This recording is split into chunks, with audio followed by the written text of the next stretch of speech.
Olá, seja muito bem-vindo ao Jornal da Record News. Essa edição também está ao vivo no nosso canal do YouTube, no Facebook da Record News. Vamos aos destaques desta quarta-feira.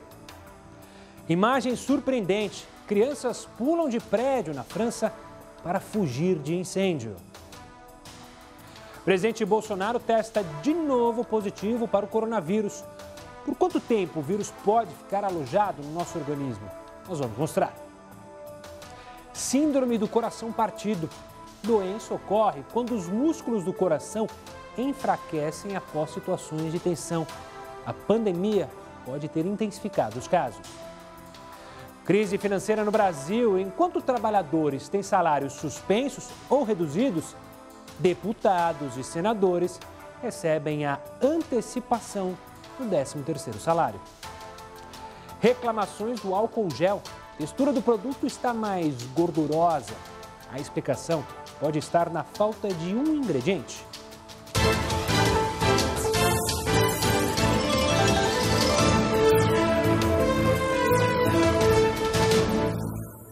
A gente abre essa edição com essa imagem impressionante que veio lá da França. Moradores da cidade de Grenoble salvaram 2 crianças de um prédio em chamas. Para ver as imagens, é possível ver o fogo e a fumaça no 3º andar do prédio e o menino de 10 anos soltar o irmão caçula de apenas 3 anos, que é apanhado por esse grupo de moradores que está na calçada. Logo em seguida, o mais velho também se joga e também é aparado pelo mesmo grupo. Felizmente, os 2 não sofreram ferimentos, mas ficaram em observação por terem inalado fumaça. 2 pessoas tiveram o braço quebrado ao amortecer a queda dos jovens, mas foi só isso, o que poderia ter sido uma tragédia. Felizmente, graças à percepção rápida de todos que estavam acompanhando esse incêndio, salvaram a vida dessas 2 crianças, mas são imagens que chamam a atenção e vêm lá da França. Você em casa está usando álcool em gel, né? E deve ter percebido que ele está com uma textura diferente. Às vezes você pega uns que são grudentos, né? Estranhos. Tem muita gente reclamando disso, dessa textura do álcool. Existe alguma explicação para isso? Confira na reportagem. O hábito de passar álcool gel nas mãos se intensificou ao longo do início da pandemia. E assim que ficamos sabendo que ele pode nos ajudar na prevenção contra o coronavírus, em diversas vezes o produto chegou até se esgotar no mercado.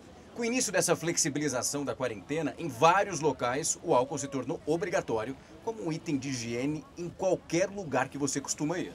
Mas nem sempre ele traz uma sensação de limpeza para as mãos. O álcool gel se tornou melequento e pegajoso, e aí muitas vezes até agonia de usar. Se você também já reparou nisso, saiba que existe uma explicação para esse novo aspecto. No começo do surto da Covid-19, o produto acabou sendo produzido em larga escala para poder suprir o aumento da demanda no mundo. Mas um dos ingredientes básicos para a textura sequinha e refrescante ficou escasso. O ingrediente que está em falta no mercado é o Carbopol. É uma espécie de emulsificante que dá aquele aspecto de gel para o produto. Ele é o agente que vai dar aquele aspecto de gel, basicamente, para o álcool gel, aquela firmeza para que ele não fique líquido. Tá? O mais comumente utilizado é o Carbopol. O Carbopol tem várias vantagens, que são sendo as principais dele, que ele é um produto barato, ele é um produto que dá um aspecto bonito, transparente para o gel. Sem o Carbopol ou substitutos, o álcool pode evaporar e isso não seria nada positivo, já que perderíamos a capacidade de higienizadora do produto. Nós tivemos uma falta crônica de Carbopol, faltou no mundo, não só no Brasil. Sendo assim, os farmacêuticos precisaram buscar alternativas para poder resolver esse problema. E fomos buscar essas alternativas em outros agentes geleificantes disponíveis, muitos deles da indústria até alimentícia, né, e outros utilizados na farmácia, mas em menor quantidade. Assim que o Brasil ficou sabendo da falta do componente, o governo autorizou as indústrias a fazer uma substituição. E são essas novas manobras químicas que deixam o gel mais grudento. Outros ingredientes não têm a mesma textura do Carbopol. A China é a responsável pela maior produção da substância, apesar da maior indústria do produto ficar lá na França. Antes da pandemia, o emulsificante custava de 12 a 25 reais o quilo. Mas aí com a falta, está saindo da China a 180 reais o quilo. Os países que ainda têm estoque do Carbopol estão aproveitando o momento para superfaturar com a venda do composto. Afinal, quem não tem cão, caça com gato mesmo. Pior que não, porque essas substituições não estão fazendo sucesso. Tem gente falando que o novo álcool gel parece mais um sabonete líquido. Você também acha isso? Olha, durante a pandemia, o Brasil seguiu o mesmo padrão dos chineses e começou a usar mais a internet para fazer as compras. Os idosos estão entre as pessoas que tiveram que se adaptar a esse novo estilo de vida. A pandemia forçou a população chinesa a passar por uma transformação digital e, como consequência, mudou o comportamento dos consumidores. Essa transformação foi repetida no Brasil quase que da mesma forma. É o que mostra uma pesquisa da FSB a pedido da Confederação Nacional da Indústria. A taxa de adoção do consumo de produtos na internet por pessoas com mais de 60 anos foi de 21% para 25%, aumento similar ao que aconteceu na China. Os idosos normalmente têm mais medo de comprar por causa da preocupação com os golpes digitais. Mas o medo ainda maior da exposição ao coronavírus empurrou esse grupo para o mundo digital. De acordo com a pesquisa que entrevistou pessoas de todo o país, a resistência ao consumo online está caindo a cada dia. Em maio, 47% dos entrevistados disseram que não faziam ou pretendiam comprar na internet. 2 meses depois, esse mesmo número caiu para 43%. Assim como na China, os brasileiros que mais usam a internet para compras têm entre 16 e 24 anos. E a maioria deles já tinha esse hábito antes mesmo da pandemia. Para tentar vender mais, tanto a China quanto o Brasil estão usando especialistas em serviços como maquiagem, eletrônicos e carros para fazer lives divertidas com orientações para os consumidores. Tudo para atrair a atenção e o bolso das pessoas. E se as tendências chinesas continuarem a serem seguidas por aqui, é possível que os compradores passem a querer mais agilidade na entrega dos produtos. O estudo concluiu que 3 em cada 10 pessoas no continente americano são do grupo de risco do coronavírus. Os dados são da Faculdade de Higiene e Medicina Tropical da Universidade de Londres e mostram que são cerca de 325 milhões de pessoas com doenças crônicas, ou seja, pessoas mais propensas a sofrer com a Covid-19. Condições como a diabetes, doenças renais, hipertensão, HIV, tuberculose estão entre os maiores fatores de risco para quem é infectado pelo vírus. E o governo anunciou que atingiu a marca de 55 mil trabalhadores resgatados de condições análogas à escravidão. Veja na reportagem.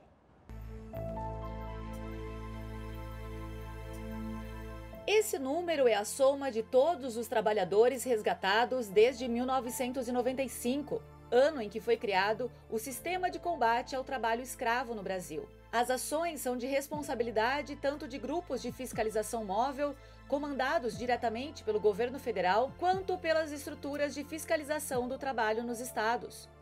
Os números disponibilizados pelo governo mostram que nesses 25 anos, mais de 108 milhões de reais foram pagos pelos empregadores aos trabalhadores resgatados. Esse valor corresponde a dívidas como salários atrasados, verbas rescisórias e indenizações. De todos os municípios do país, o que registrou o maior número de casos foi São Félix do Xingu, no Pará, com 1.341, seguido por São Paulo, com 1.234. O recorde de trabalhadores resgatados pelo sistema aconteceu em 2007, quando 6.025 pessoas foram retiradas de condições análogas à escravidão. No primeiro semestre de 2020, o governo informou que 231 pessoas foram libertadas, mas que o desempenho e o número das operações sofreram uma queda devido à pandemia. Há uma grande preocupação internacional com esses trabalhadores em meio aos milhões de casos de contaminação de coronavírus no mundo. Isso porque o trabalho em situação precária pode aumentar as chances dessas pessoas contraírem a Covid-19. Segundo a Organização Internacional do Trabalho, existem cerca de 40 milhões de trabalhadores em condições análogas à escravidão no planeta. A Caixa vai ampliar por mais 2 meses o prazo de pagamento da prestação da casa própria. A partir da próxima segunda-feira, a Caixa vai prorrogar por mais 60 dias a pausa nas prestações dos financiamentos habitacionais do programa Minha Casa Minha Vida e do Sistema Brasileiro de Poupança e Empréstimos para um período de até 180 dias. Para as empresas, a opção de pausa é válida para os financiamentos que estão em construção e para os financiamentos de aquisição e construção de imóveis comerciais. Grande parte dos imigrantes que vivem no sul do Brasil trabalham em frigoríficos, locais que acabaram se tornando o epicentro de surtos de coronavírus e que têm contribuído para que a doença se espalhe pelo interior do país. O ambiente frio e úmido combinados com o fato dos trabalhadores ficarem muito próximos uns dos outros nas esteiras por onde passam a carne são os grandes fatores que contribuem para a disseminação do coronavírus nos frigoríficos. Dados da relação anual de informações sociais mostram que o setor de frigoríficos é o que mais emprega imigrantes no Brasil. E os haitianos é a maioria entre eles. A situação dos estrangeiros é algo que vem chamando a atenção das autoridades. Eles chegam no país sem muitas condições e, por isso, muitos deles precisam viver em grupos, ou seja, é quase impossível seguir as regras de distanciamento social. E o fato de trabalharem em frigoríficos e viverem em más condições acabam facilitando a disseminação do vírus. Os 3 estados do sul do país concentram cerca de metade dos 500 mil trabalhadores de frigoríficos de todo o Brasil. Somente essas regiões concentram mais de 11.500 casos confirmados de coronavírus. Além do Brasil, os surtos da doença em frigoríficos têm se tornado um problema em países como Estados Unidos, Alemanha, Reino Unido, França e Espanha. Isso também acontece porque algumas empresas têm sido resistentes em adotar as medidas recomendadas para evitar o contágio, como a vigilância ativa para detectar novos casos e o distanciamento social dos trabalhadores. No fim das contas, o próprio setor é que acaba sendo prejudicado. Desde junho, a China suspendeu a importação de 6 frigoríficos brasileiros, tudo por causa da disseminação acelerada da Covid-19 nesses ambientes. E o governo americano fechou um acordo com a farmacêutica Pfizer, que desenvolve uma possível vacina contra o coronavírus. O governo Donald Trump concordou em pagar o equivalente a 9 bilhões de reais por toda a produção de vacinas da Pfizer em parceria com a BioNTech, assim que elas forem aprovadas. São 100 milhões de doses. Os estudos são promissores e estão na fase experimental de testes em humanos e em fase avançada nos ensaios clínicos. O governo americano terá ainda direito a 500 milhões de doses adicionais. Todas essas vacinas, segundo o presidente Donald Trump, serão distribuídas gratuitamente para a população.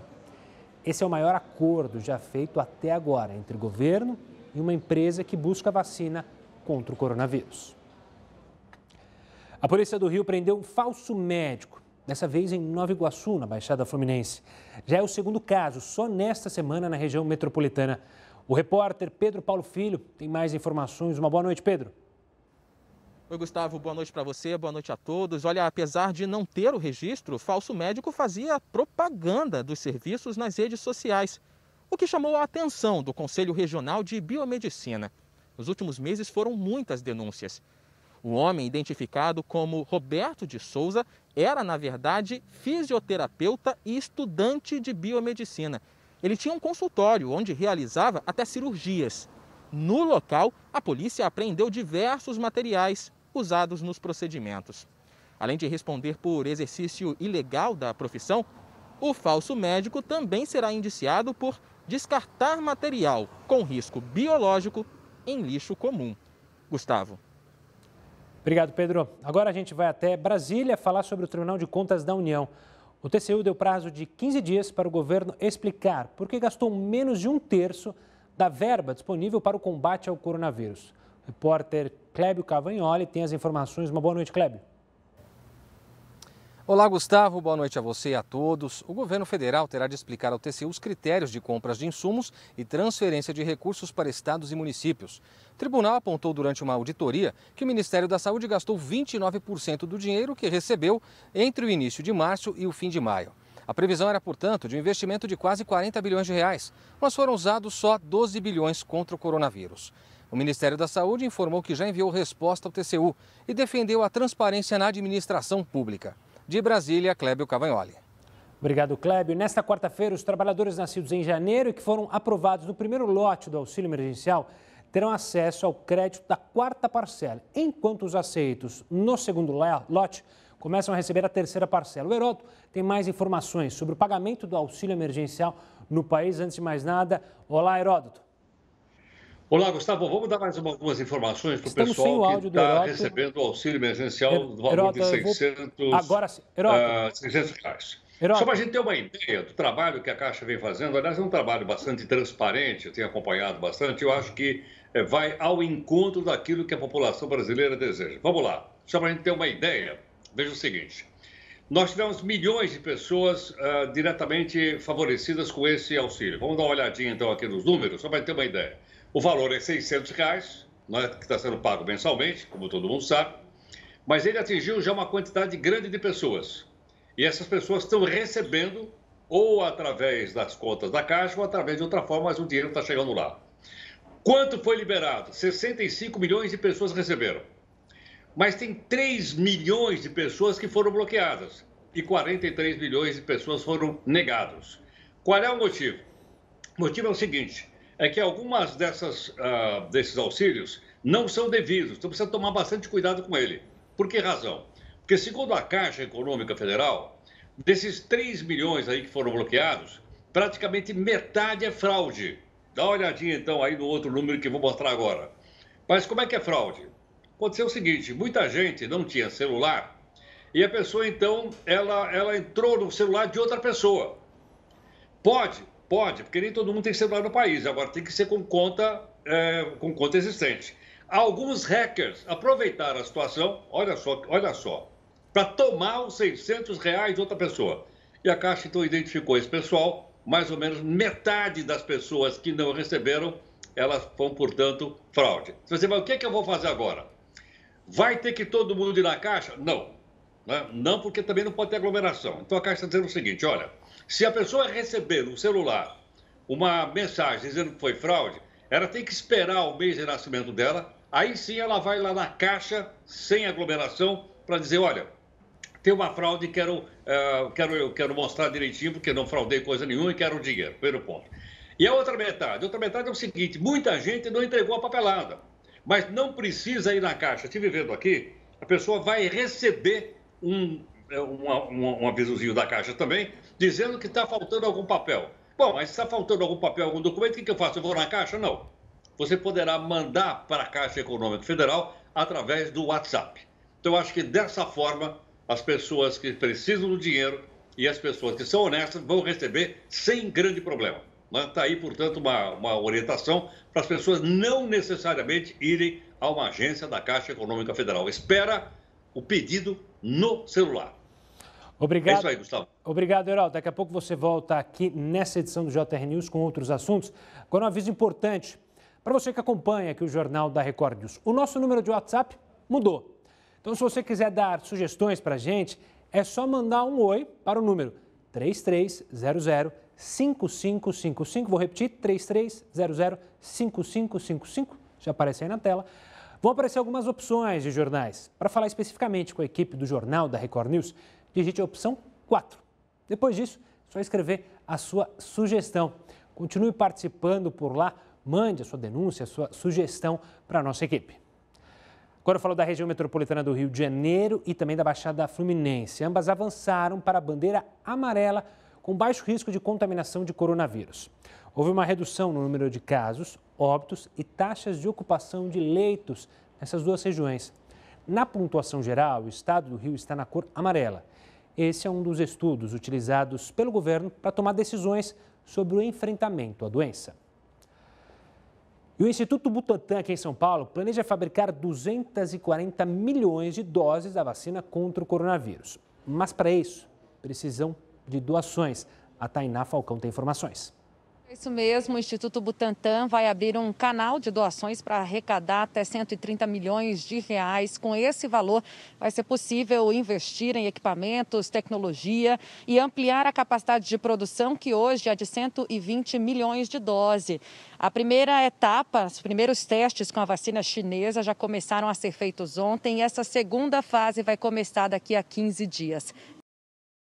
E os dois engenheiros e o pedreiro responsáveis pela reforma do edifício que desabou no Ceará se tornaram réus por homicídio. O edifício Andréa desabou no dia 15 de outubro de 2019. 9 pessoas morreram e 7 foram resgatadas vivas sob os escombros.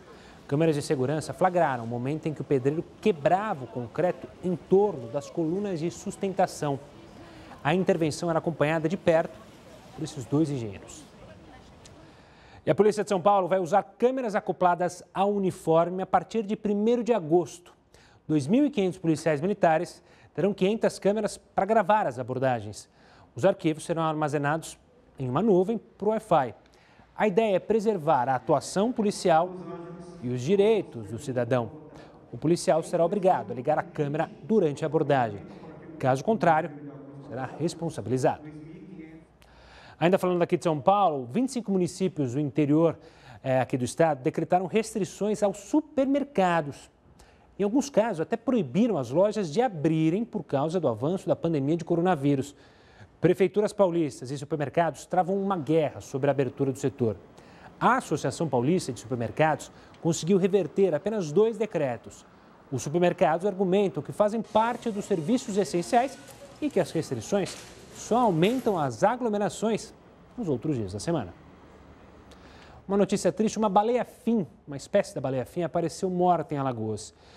Biólogos confirmaram que a mesma baleia é resgatada e devolvida ao mar na última terça-feira, após um trabalho hercúleo. Ela ficou encalhada ali na areia da praia de Carro Quebrado por um dia inteiro. Ela tinha marcas de sangue e estava debilitada. O motivo da morte e dos ferimentos deve ser esclarecido por uma necrópsia. Pesquisadores afirmam ainda que o esqueleto da baleia vai ser recuperado depois para uma futura exibição. Agora a gente chama o Heródoto de novo para participar aqui conosco, para falar sobre um dado curioso sobre a Mongólia. Ela ganhou destaque, essa nação, por uma estratégia usada contra o coronavírus. Heródoto, antes de contar da estratégia, quantas pessoas morreram na Mongólia? Nenhuma, por incrível que pareça. E se você me perguntar quantos foram contaminados localmente, nenhum. Ninguém. Você para um pouquinho. Não é possível. Nenhum morto e nenhum contaminado localmente, não. A única pessoa contaminada veio de fora, provavelmente veio da China, e essa pessoa, então, não morreu. Mas pera um pouquinho. A Mongólia, veja o seguinte, nós temos um mapinha para a gente mostrar aí? Temos, já para já. Não, vou mostrar o mapinha só, porque senão eu fico falando em Mongólia. Onde será que fica essa tal de Mongólia, né? A gente está só para a gente ter uma ideia. A Mongólia, ela faz fronteira com a China. Olha só, além de tudo, ela faz fronteira com a China. Então, consequentemente, a gente imagina o seguinte, que o pessoal da China vai para a Mongólia e poderia levar a doença. Não levou. Aliás, a Mongólia, ela fica entre 2 gigantes. A China de um lado e a Rússia do outro lado. Mas ela não teve nenhum caso de contaminação. Agora, por quê? Porque o governo local tomou atitudes absolutamente rápidas. Por exemplo, todas as pessoas que vieram do exterior para a Mongólia tiveram que entrar imediatamente aguardando durante 2 semanas. Outra coisa, não podia chegar na Mongólia nem de trem, nem de carro, nem de avião, nem coisa nenhuma. Tanto assim que muita gente que morava fora de lá voltou para lá. E essas pessoas, então, elas acabaram, então, sendo levadas para lá. Um detalhe interessante, Gustavo, eu não sabia, você viu que me pegaram no pé outro dia porque eu errei aí a capital do país. Agora eu fui lá olhar direitinho o seguinte, essa cidade que nós estamos mostrando aí, que é a capital da Mongólia, se chama Ulaanbaatar, a capital da Mongólia. Você diz, mas é muito grande lá? Não, o país realmente é pequeno. Realmente é muito pequeno. Você tem uma ideia? A população inteira desse país aí tem 3 milhões e 200 mil pessoas. 3 milhões e 200 é mais ou menos a parte leste da cidade de São Paulo. A zona leste tem 3 milhões, então, de pessoas. E outra coisa, tenho certeza que todo mundo conhece, já ouviu falar da Mongólia, principalmente por causa dos filmes na televisão. Olha ela aí, ó. Agora deu para ver, tá vendo aí ou não? Tá bem no meiozinho do mapa, ó, embaixo tem a China, em cima tá a Rússia. Se ela é vizinha, olha aí, exatamente isso aí, ó. Então, se ela é vizinha da China, por que não se contaminou? Porque ela fechou a fronteira, tá certo? Então, foi uma atitude rápida da Mongólia. Me lembra, inclusive, como eu ia falando do cinema, daqueles filmes do Gengis Khan. Lembra deles, Gustavo? Pois é, o Gengis Khan era desse paizinho que nós estamos mostrando aí, chamado Mongólia. 0 morte e 0 contaminação. Será que a gente deveria ter seguido esse exemplo aí? O que você acha, Gustavo? Deveria, né? Pois é, enquanto estava todo mundo ainda se recuperando do ano novo, eles já estavam se programando justamente por causa da doença que era num país próximo ao deles, e eles já tomaram as medidas na mesma hora. Exato, e eles anularam o ano novo lá. É verdade, anularam, também tem isso. Né? Porque não queria comemorar. Agora, outros países não anularam o carnaval não, hein? Não anularam e foi uma festança danada, né?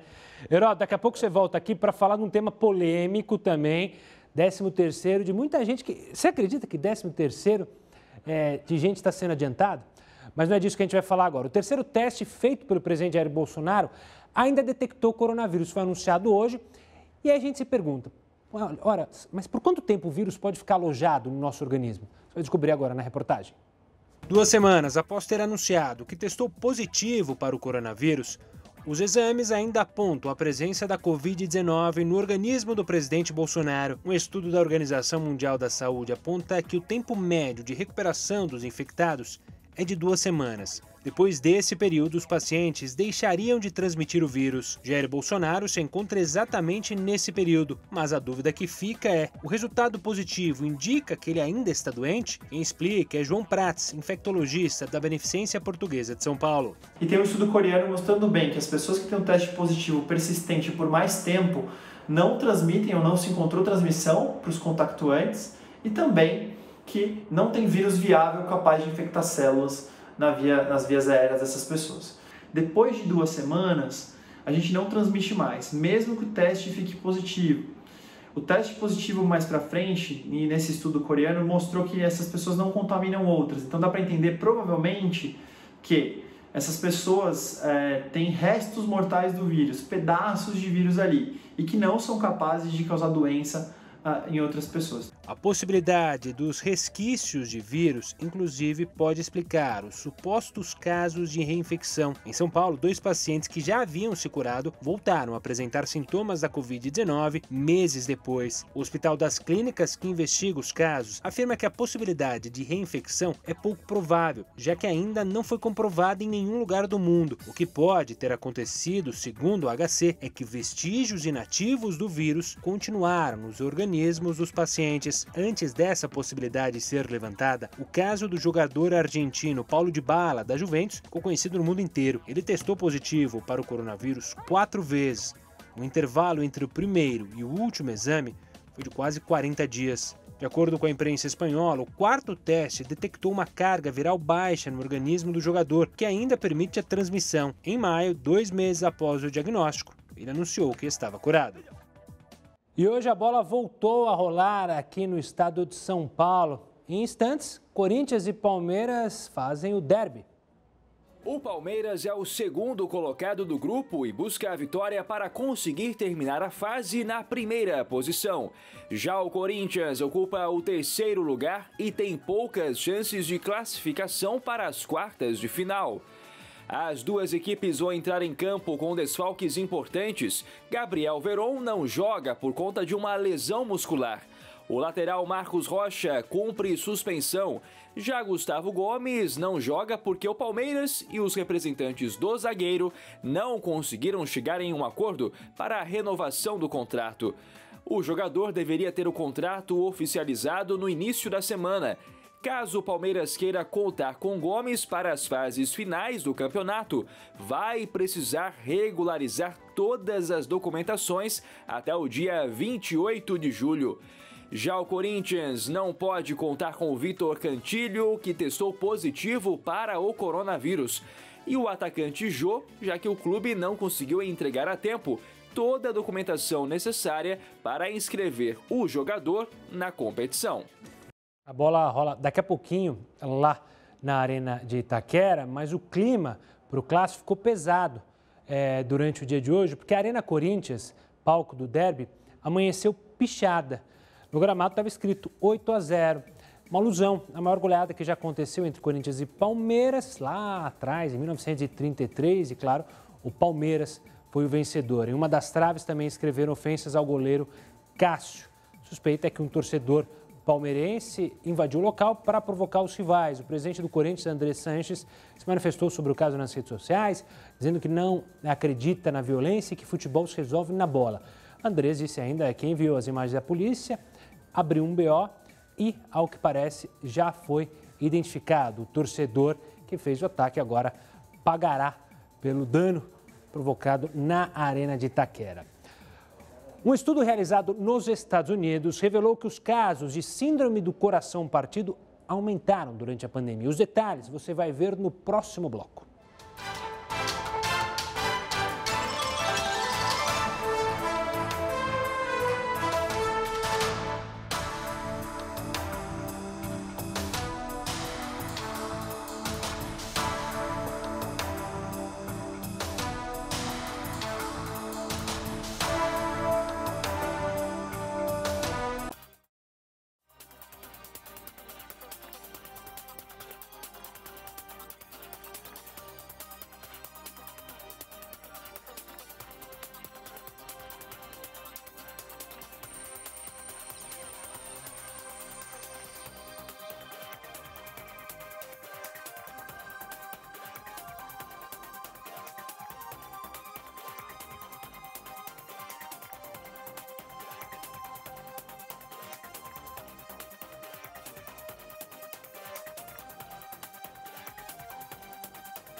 Nós estamos de volta para trazer um estudo bem curioso que foi realizado nos Estados Unidos, para falar sobre esse estudo. Esse estudo revelou que os casos de síndrome do coração partido aumentaram durante a pandemia. Mas afinal, o que é essa doença? A gente convidou Evandro Tinoco, que é da Sociedade Brasileira de Cardiologia, para explicar. Muita gente em casa deve associar coração partido com questões amorosas, enfim. Mas o que é a síndrome, doutor? E antes de mais nada, obrigado pela participação aqui conosco. É uma honra para nós estarmos aqui conversando sobre esse importante assunto, tendo em vista que a população tem uma visão que dor no peito pode ser só apenas sinal de infarto. E, no fundo, o que nós estamos discutindo é que muitas pessoas, né, principalmente mulheres idosas, no período pós-menopausa, pode ter um quadro de uma dor súbita frente a um estresse psicoemocional ou econômico, conforme foi demonstrado nesse estudo, que observou durante a pandemia um aumento de casos dessa condição, que leva a dor no peito, sobe as enzimas liberadas pelo coração, pode causar falência da bomba cardíaca e morte súbita, morte elétrica do coração. Portanto, é importante nós salientarmos o papel, né, dessas pessoas com dor no peito e falta de ar buscarem um atendimento médico.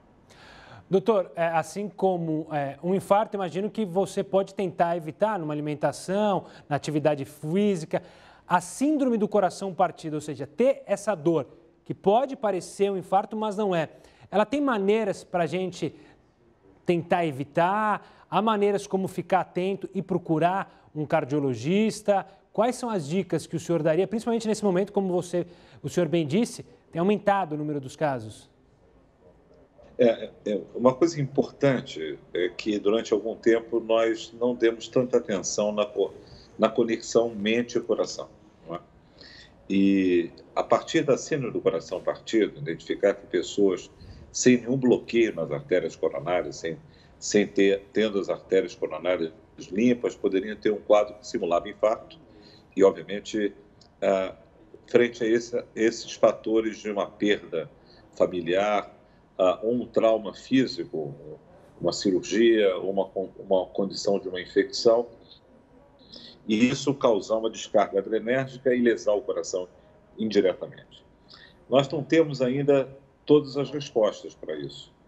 Nós sabemos que as mulheres idosas representam um grupo majoritário. Conhecemos esses estressores. E essa maneira da gente lidar com o estresse mental, né, é algo que a gente vem aprendendo. Né?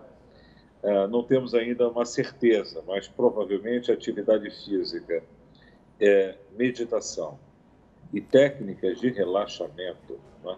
E, obviamente, o suporte econômico-financeiro, né? Isso é importante porque esse aumento da pandemia, se acredita que esses dados norte-americanos possam se traduzir a duas coisas, já que nenhuma dessas pessoas eram pessoas com infecção por Covid-19, que poderia representar essa duplicação do número de casos em Ohio, na região da Cleveland Clinic, decorrente ao estresse, né, que se tornou muito intenso nesse momento, perdas de amigos, perdas de parentes, o risco e o medo de contrair a doença, e a outra coisa é as condições econômicas e financeiras que impactaram a população como um todo. Portanto, a gente aqui ainda está dentro de um campo de especulação, não temos ainda total certeza. Mas gerenciar o estresse pessoal e a forma da gente informar, e esse papel que a imprensa está tendo, extremamente importante, de alertar e comunicar a infecção por Covid-19, e obviamente tendo um papel pedagógico, tirando o medo, mas obviamente passando para as pessoas as medidas corretas, né, do distanciamento social, do uso de máscara, da importância da lavagem das mãos, tudo isso vai desmistificando e tirando o pavor das pessoas. Então é um papel, essa segurança psicológica e as ações anti-estresse, provavelmente possa ser, para esse momento, aquilo que a gente possa fazer e com certeza esse tem sido o papel da nossa Sociedade Brasileira de Cardiologia, de estar orientando as pessoas e a comunidade. Doutor Tinoco, quero agradecer demais a sua participação, a explicação e também os conselhos para evitarmos os problemas no coração, principalmente relacionados a essa síndrome do coração partido. Um forte abraço, doutor, obrigado pela participação. Você que está interessado nesse assunto, daqui a pouco pegou o finalzinho da entrevista, ela estará lá no youtube.com/Record News, assim como todo o jornal. Enquanto milhões de trabalhadores tiveram salário suspenso, você teve o salário suspenso, diminuído, reduzido por causa da crise causada pela pandemia? Pois é, você está sofrendo, claro, perdeu renda. Agora, deputados e senadores receberam a antecipação do 13º salário. Os detalhes sobre essa história de deixar o queixo caído, daqui a pouco com o Heródoto Barbeiro e comigo, aqui no JR News.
O Conselho Nacional do Ministério Público decidiu abrir um procedimento para apurar as declarações de Deltan Dallagnol, coordenador da Lava Jato em Curitiba. Serão apuradas as falas dele sobre uma operação contra o senador José Serra na terça. No Twitter, Dallagnol criticou a decisão do presidente do Supremo Tribunal Federal, Dias Toffoli, de suspender a busca e apreensão no gabinete do senador. Ele afirmou que a decisão está equivocada juridicamente e que, independentemente de motivação, tem por efeito dificultar a investigação de poderosos contra quem pesam evidências de crimes. Olha só, enquanto milhões de trabalhadores tiveram salários suspensos, reduzidos por causa da crise causada pela pandemia, nossos congressistas, deputados e senadores recebem a antecipação do 13º salário. Heródoto, vem aqui, aparece aqui conosco. Quanto é que eles vão receber para aproveitar esse período agora de quarentena? Talvez fazer deliveries, né? Afinal, não dá para ir em bar, mas quanto eles vão receber? Olha, Gustavo, eu vou usar a palavra abiscoitar. Faz tempo que eu não uso essa palavra abiscoitar. Eles vão abiscoitar o salário e mais metade do 13º salário. Eu acho que é um caso único no mundo em que metade do 13º salário é pago em junho. Queria falar com os aposentados que estão acompanhando o jornal agora. Algum aposentado recebeu antecipação aí de 13º salário em junho? Não, né? Mas os congressistas receberam metade. Agora, por quê? Porque se deixar para receber tudo no final do ano, pega mal, vai ficar um dinheiro muito grande. Então é melhor dividir em dois, porque assim o pessoal não sente tanto. Vamos lá. Quanto tem? 513 deputados federais na Câmara, 81 senadores, como você sabe, 3 por estados. Cada um recebeu 50 mil reais. Todos receberam 50 mil reais, ok? Porque tem o salário e mais, então, metade do 13º salário. Vocês vão, mas é só isso que eles receberam? Ou tem mais alguma coisinha? Tem mais uma coisinha. O que é? Cada um tem uma verba mensal de 111 mil reais. 111 mil reais para poder contratar pessoa, o gabinete, etc, etc, etc. Fora isso, tem o chamado cotão para pagar restaurante, viagem, passagem, hospedagem, etc, etc, que varia, como você viu aí, de 30 mil, quase 31 mil reais para 45 mil reais. Olha quanta grana eu estou falando. Não estou falando de auxílio emergencial de 600 reais, não. Bom, então quanto é que cada um custou para o meu bolso, para o seu bolso? 200 pau. 200 mil reais. Cada parlamentar custou em junho, salvo raras exceções que não aceitaram, mas a maior parte aceitou, 200 mil reais para a gente que mantém o salário desse pessoal todo. Aí o que eu fiz? Peguei a minha maquininha aqui de calcular e fiz uma continha. Ou seja, eu somei 513 deputados, mais 81 senadores, deu 594. Multipliquei isso daí por 200 mil reais para cada um. Olha quanto nós gastamos. 118 milhões de reais em salários e manutenção do nosso glorioso Congresso Nacional. Esse que nós estamos mostrando aí. É por isso que o Congresso Nacional custa para o contribuinte brasileiro 6 bilhões de reais por ano. Vou repetir, 6 bilhões de reais por ano. Eles não abriram mão de um tostão, tem gente que perdeu o emprego, tem gente que teve o salário reduzido, mas o pessoal aí não perdeu um tostão. Agora, daqui para frente, é por sua conta e risco você que é cidadão brasileiro. Se você quiser aceitar uma sugestão, que tal você mandou um zap para o seu deputado federal ou para o seu senador, né? Educadamente, de maneira cidadã, perguntando, excelência, não é? O que é que o senhor fez com os 200 mil reais que o senhor custou e eu ajudei a pagar? São perguntas próprias da democracia, porque esse é um país democrático, e acho que perguntar, Gustavo, não ofende. Não ofende mesmo. Geraldo, você falou muito bem dos números.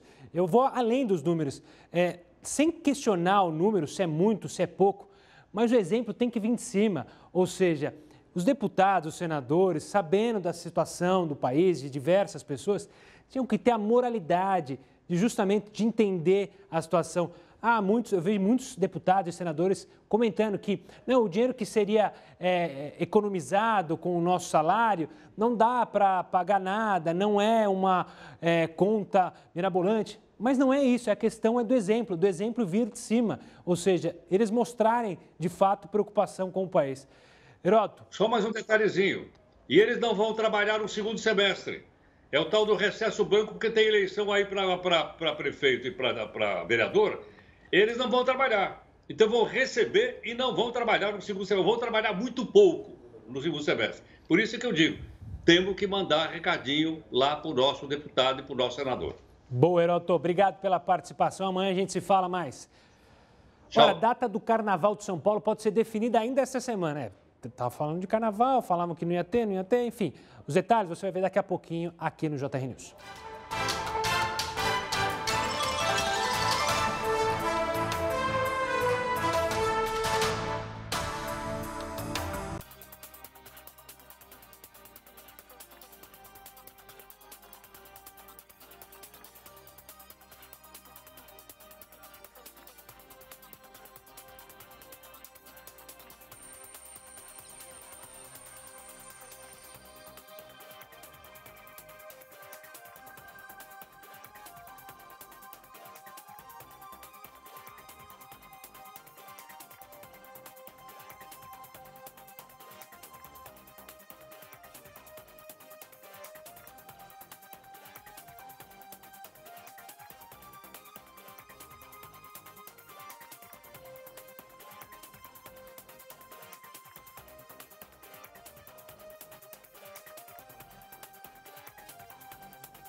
E o presidente da Anatel, Leonardo Euler, é o convidado de hoje. Logo mais aqui no JR Entrevista. Você vai poder acompanhar essa conversa aqui na Record News às 10h30 da noite, logo depois do Hora News com o Rafael Algarte. Obviamente você não pode perder. E olha, a nova data do Carnaval de São Paulo deve ser definida ainda nesta semana. Representantes da Liga das Escolas de Samba e de agremiações se reuniram hoje com o prefeito Bruno Covas para tratar do assunto e decidir o adiamento. Essa é a primeira reunião das escolas com a Prefeitura da capital. O Jornal da Record News fica por aqui. Obrigado pela companhia e pela audiência. Agora, acompanhe mais uma edição do Jornal da Record. Tchau, tchau e até amanhã.